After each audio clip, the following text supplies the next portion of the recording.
amigos, quem vos fala é o Daniel Pereira, e por uma solicitação, por um convite generoso e carinhoso dos amigos do Caminho do Evangelho, nós viemos até aqui gravar esse vídeo, ou seja, não é uma live, é um vídeo gravado, que tem um objetivo, tentar ofertar uma reflexão que, quem saiba, nos dê um pouco mais de alento, um pouco mais de conforto, um pouco mais de consolo para vivenciarmos esses dias desafiadores que todos nós estamos vivenciando no seio da coletividade por conta da pandemia do coronavírus, que chegou de forma tão repentina e já fez mudanças tão intensas, não apenas nas nossas relações sociais, não apenas nos nossos núcleos familiares, mas também mudanças no nosso mundo íntimo. Por isso, o nosso objetivo é tentar despertar em nós uma nova perspectiva, a perspectiva que o Espiritismo nos traz. Então não poderia ser outra a nossa bússola, não poderia ser outro o nosso direcionamento, a não ser o Consolador prometido, que nos traz uma nova consciência, que nos desperta a consciência do Espírito imortal, que nos desperta a consciência da vida eterna, que nos desperta um ponto de vista distinto de enxergar os nossos dramas físicos, os nossos dramas emocionais, os nossos dramas espirituais, não apenas de um corpo físico, mas a perspectiva de quem enxerga tudo ao derredor, de uma perspectiva além, a perspectiva do Espírito imortal, que nos oferta uma nova visão de Deus, não apenas de um Deus justo, mas de um Deus que também é soberanamente bondoso, amoroso, misericordioso. Nós aprendemos no Livro dos Espíritos, no item 13, na pergunta 13, sobre os atributos da divindade, e vemos lá que Deus é, sim, onipotente, Deus é imutável, Deus é imaterial, Deus é eterno, mas Deus, sobretudo, é soberanamente justo e bom. E talvez de todos os adjetivos e todas as formas que nós temos para chamar Deus, aquela que mais nos marca é a forma como o próprio Cristo chama Deus no seu Evangelho de luz. Deus é Pai nosso. E os exegetas bíblicos, entre eles o nosso querido Haroldo Dutra Dias, nos diz que o termo cravado nos evangelhos, o termo hebraico, embora os evangelhos estejam escritos em grego, que designa essa palavra pai é Abá. E a tradução de Abá para pai, diz ele, é uma tradução mediana, é uma tradução meia boca, porque a tradução correta deveria ser paizinho nosso, querendo denotar um Deus que se desvela em amor, que se desvela em carinho, que se desvela numa perspectiva, né, tão singela para os seus filhos. E aí fica a pergunta, né? Mas como um pai tão amoroso, tão misericordioso, é capaz de ofertar um remédio tão amargo para os seus filhos? Como ele pode fazer, né, que todos os seus filhos sofram uma situação tão difícil, tão amarga, como a que nós estamos vivenciando? Então, eu queria aqui contar uma história rapidamente a vocês. Há algum tempo atrás, um amigo que é muito querido, mas alguém que não professa nenhuma fé, é um ateu convicto, mas um homem bom, um homem da ciência, estava passando por uma dificuldade difícil na sua vida íntima, junto com a sua esposa. Na verdade, eles tinham um diagnóstico complicado de uma doença bem severa, né? E ele queria saber qual era a minha perspectiva, qual era o nosso olhar, o olhar espírita, a respeito da justiça divina, a respeito da imortalidade, se é que ela existe ou não, e se essa reencarnação que nós tanto falamos, de fato, ocorre. E como ele era um homem da ciência, eu permeei aquela conversa de mais de 2 horas com ele, falando sobre o tripé científico da doutrina espírita. Falei, mas sabe quando você percebe que depois de um tempo, né, proseando, ele sai muito pouco esclarecido, mas muito pouco consolado.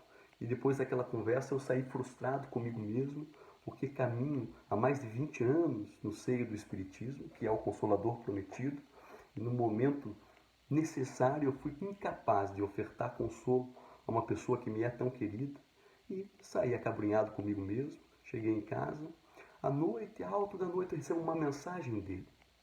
E essa mensagem tinha um título: A Perspectiva do Amor, com um vídeo, e ele falava embaixo: isso sim faz sentido para mim.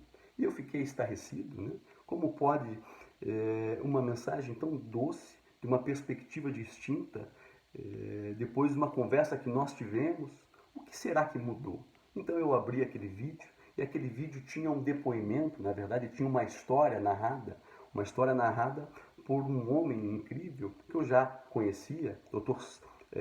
Sérgio Felipe de Oliveira, um cientista, um espírita, que poderia falar do espiritismo à luz da ciência com muito mais capacidade do que eu, mas resolve falar do espiritismo, mas sobretudo dos atributos divinos, a reencarnação, os atributos do espírito, a imortalidade da alma e da justiça, de uma outra perspectiva, a perspectiva do amor.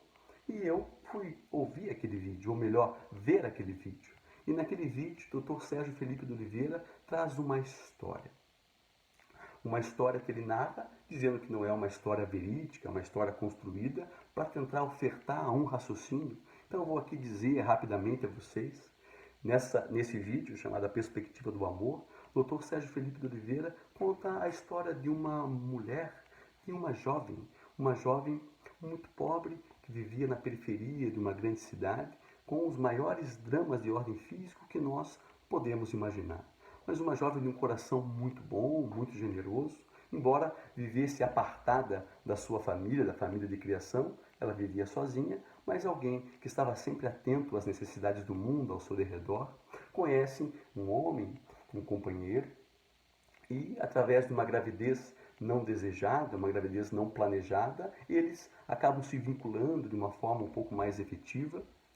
9 meses passam, ela então vai dar à luz e no momento de dar à luz, ela percebe, ou melhor, ela recebe a informação que aquele homem tinha a abandonado.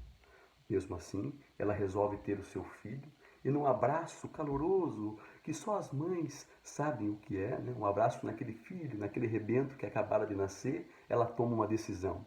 Eu vou fazer o que é possível para lhe ofertar dignidade no mundo. Então aquela mulher, muito pobre, agora com a sua criança, precisa trabalhar arduamente para colocar comida na boca do seu filho, a ela mesma, ter uma casa humilde, mas com um mínimo de dignidade para que ele possa crescer numa comunidade muito violenta de uma periferia de uma grande cidade. E justamente por ter que trabalhar muito de forma exaustiva, aquele filho vai crescendo alheio aos seus cuidados. Então, Dr. Sérgio Felipe de Oliveira, nessa história hipotética, fala que justamente por crescer alheio ao zelo daquela mãezinha, com 10 anos, aquele menino vai tendo os primeiros pendores negativos, por conta também dos exemplos que tinha ao seu derredor, porque ela teve que delegar a criação às pessoas que estavam, né, ao seu lado, e aquela criança vai apresentando os primeiros pendores, tentar roubar, pequenos furtos. Aos 12 anos entra no tráfico, aos 14 anos começa a fazer os seus primeiros sequestros, aos 16 anos, num embate violento com a polícia, ele é morto.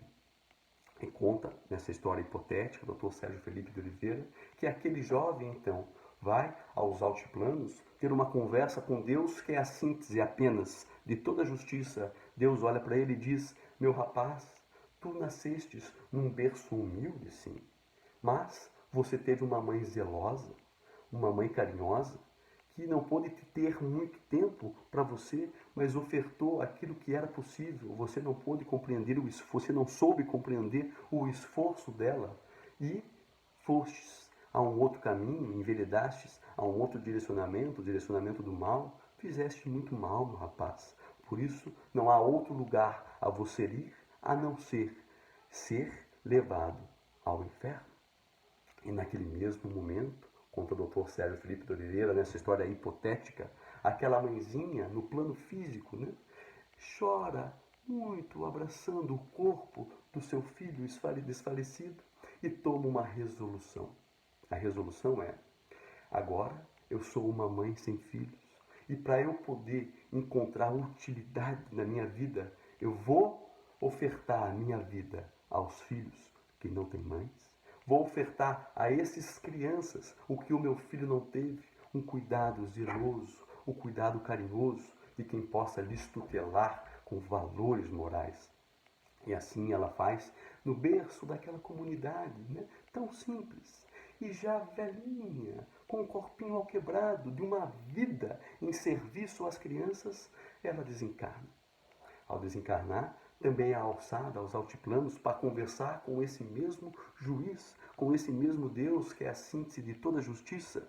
E então esse Deus lhe fala: minha mãezinha, tu fostes uma mulher que teve muita dificuldade material na vida, teve um filho que nasceu do seu ventre, que não soube compreender e por conta disso se enveredou por outro caminho, mas mesmo assim você se manteve firme nos propósitos do bem, ofereceste o teu melhor aos filhos que não tinham mães. Por isso, não há outro lugar para você ser alçada, minha mãezinha, a não ser para os altiplanos celestes, para o paraíso. Então aquela mulher, olhando para aquele Deus que é a síntese de toda a justiça, faz apenas uma pergunta: se você fosse mãe, se você é pai e mãe, que pergunta você faria? Então a pergunta que ela faz é: Senhor, aonde está o meu filho? Então, aquele Deus soberanamente justo apenas fala: o seu filho está no inferno. Ele não soube lhe entender, não teve o caminho que nós esperávamos, fizesse muito mal, está então padecendo no inferno. Então ela faz uma nova indagação ao Senhor: Senhor, me conte, qual é o céu que eu mereço? Qual é o céu que merece qualquer mãe cujo filho padece no inferno? De duas uma, Senhor. Ou tu alças ele até mim, ou tu me permitas que eu vá até lá, ofertar consolo, carinho e amor ao meu filho e tentar ofertar regeneração ao seu espírito. E aquele Deus justo apenas diz: eu não posso, o veredito já está dado. Então o Dr. Sérgio Felipe de Oliveira oferta uma nova reflexão agora. Agora imagine essa conversa feita não apenas com Deus que é a síntese de toda a justiça, mas com um Deus que é a síntese de todo o amor, de toda a bondade, de toda a misericórdia. O nosso Deus, o Deus que nós aprendemos, o Deus que o Cristo veio nos desvelar e que o Espiritismo veio nos descortinar com outras possibilidades, com outros requisitos. Então, agora, aquele Deus com aquela pergunta: ou tu alças ele até mim, ou me permitas que eu vá até ele, diz: minha mãezinha, eu não posso, mas eu posso permitir uma nova possibilidade. Lembra, mãezinha? Todos nós temos o direito de escolher os nossos caminhos, mas temos o dever de recolher as consequências do caminho escolhido. Mas nem por isso eu deixo de agir com bondade, com amor e com misericórdia. Você não pode ir até eles agora, nem posso permitir que ele se alce até ti, mas eu posso permitir que ele, assim como você, tenham uma nova existência, uma nova oportunidade. Que tu retorne ao plano físico, ao plano carnal, e na hora aprazada, o filhinho bem-amado retornará ao teu ventre para ser o teu filho novamente. Só que desta feita, mãezinha, ele terá algumas dificuldades físicas para vencer. Ele não poderá ver, talvez ele não consiga falar, talvez ele mal consiga te escutar, mas ele terá o essencial, a força do teu amor. Porque desta feita ele não pode desgarrar de ti. Será a força do teu amor que ofertará regeneração e redenção a esse filho, ao nosso filho, que está, sim, nesse momento, tão entrevado no erro e na dor. Entendeu? É essa perspectiva que o Espiritismo nos traz. Então, quando eu vi aquele vídeo, eu pude compreender algo que, mesmo caminhando muito tempo no seio do Espiritismo, eu não compreendia. Somente o amor é capaz de encontrar os caminhos que até mesmo a razão desistiu de encontrar. Só o amor. Então nós precisamos começar a olhar os acontecimentos e a vida de uma outra perspectiva. Foi essa perspectiva, a perspectiva desse vídeo, né, que ofertou a esse amigo um novo olhar, um novo alvorecer. E a pergunta é: sobre qual perspectiva nós estamos olhando para esse momento agora? Sobre qual perspectiva nós estamos observando os acontecimentos amargos, difíceis, os dramas, não apenas de ordem da saúde, não apenas de ordem econômica, não apenas de ordem íntima, que agora nós estamos passando? Eu sei que você, assim como eu, se sente muitas vezes aflito, se sente muitas vezes com amargor por conta da imprevisibilidade da vida. Eu compreendo esse sentimento porque nós também vivenciamos. Por que? Talvez nos perguntemos, né? Por que a vida insiste em me desafiar? Por que a vida insiste em me surpreender? Por que agora esse vírus que nos causa tanto desconforto? Por que eu preciso, nesse momento, me distanciar muitas vezes daqueles que eu amo? Por que a vida precisa bater na minha porta e me dar uma perspectiva tão amarga, tão difícil?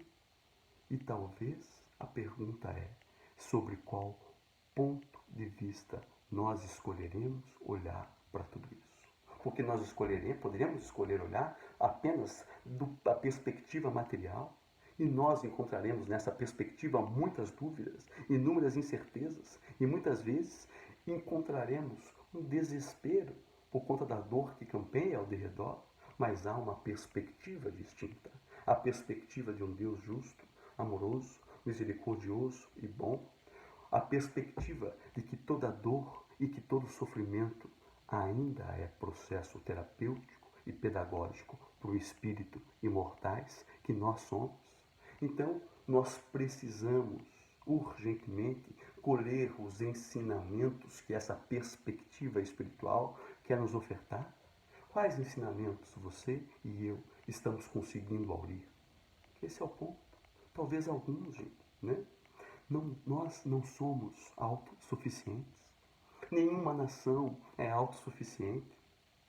Talvez precisamos aprender isso agora, né? Com a escassez que nós estamos tendo de ventilador mecânico, com a escassez que nós estamos tendo de EPIs, que gera uma grande insegurança para todos nós. Ou seja, nós precisamos um dos outros. Não somos autossuficientes, nenhuma nação é. Por que estamos construindo então tantos muros, através, quando poderíamos construir pontes que nos unissem? Esse é um ponto importante. Eu não posso viver sem me importar com o que acontece em outros rincões. Não dá, gente. Nós estamos vivenciando isso. Eu não posso viver encapsulado, né, na minha vida. Porque uma doença que ocorre no Ocidente, ou melhor, no Oriente, do outro lado do mundo, num lugarzinho que a gente mal conhece, chamado Han, em pouco tempo chega em nós e nos causa tanto desconforto. Eu não posso viver numa busca desenfreada por o prazer físico apenas. Sabe por quê? Porque cedo ou tarde, né, as fontes desse prazer acabam se esgotando, acabam se esvaindo, e o que fica? O que fica é aquilo que nós fomos capazes de construir em nós. Os sentimentos, os valores, os ensinamentos. É isso que vai nos sustentar nesse momento. Então, meu amigo, você pode escolher olhar para a perspectiva da doença pela doença, da dor pela dor, do sofrimento pelo sofrimento. Você pode escolher olhar pela perspectiva do caos econômico, que pode se instalar e me trazer inúmeras dificuldades. Mas nós também podemos escolher descortinar novas perspectivas. A perspectiva de qual ensinamento podemos recolher com tudo isso. A perspectiva de que há uma rede de solidariedade tão imensa que se faz agora E normalmente é nos momentos de dor que isso acontece, não à toa. Nós podemos escolher olhar por uma nova perspectiva, a perspectiva do Espiritismo, e tentar, através dessa perspectiva, disseminar os conhecimentos que ele nos oferta, mas, sobretudo, tentar exemplificar esses conhecimentos no bem. É no momento crítico, como esse que nós vivenciamos, é que reconhecemos os corações verdadeiramente sólidos. Porque vivenciar esses conhecimentos no momento de paz não é tão difícil. O difícil é vivenciar esses conhecimentos nos momentos entruncados como esse que nós estamos passando agora. Esse é o ponto. Lembra? Nós somos viajores. Estamos numa jornada. E essa jornada não acaba aqui. Essa jornada vai muito além. Nós não podemos esquecer disso. Não podemos esquecer que o processo terapêutico do espírito é distinto, que o processo de aprendizagem que o Evangelho nos mostra é diferente. Não é apenas de tirar a dor e o sofrimento do nosso caminho. Olha para a vida do Cristo. Olha para a dor e o sofrimento que ele passou no Calvário. Mas o processo, pedagógico que o Evangelho veio nos ofertar é de transformar. Transformar muitas vezes através da dor, muitas vezes através do sofrimento, do desconforto, a energia que nós ainda temos do orgulho e do egoísmo em energia realizadora, no bem. É esse o ponto. É isso que nós precisamos fazer, nutrindo esperança. Tentar olhar além dos olhos físicos, mas olhar da perspectiva do espírito imortal. Por isso eu termino aqui a minha singela reflexão, a minha singela participação nesse vídeo, trazendo um poema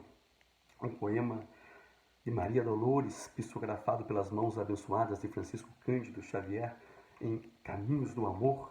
O poema é De Mãos Unidas. Não temas, alma querida, o vendaval que se escuta é a terra que vibra em luta nos dias de transição. Prossegue ao clarão da fé, varando os campos sombrios dos tremendos desafios que agitam a multidão. Aqui se fala de guerra, ali é o ódio avançando, além as provas em bando arrancam um duro clamor. Entretanto, continua, de ânimo firme e atento, plantando em cada momento a paz que precede o amor.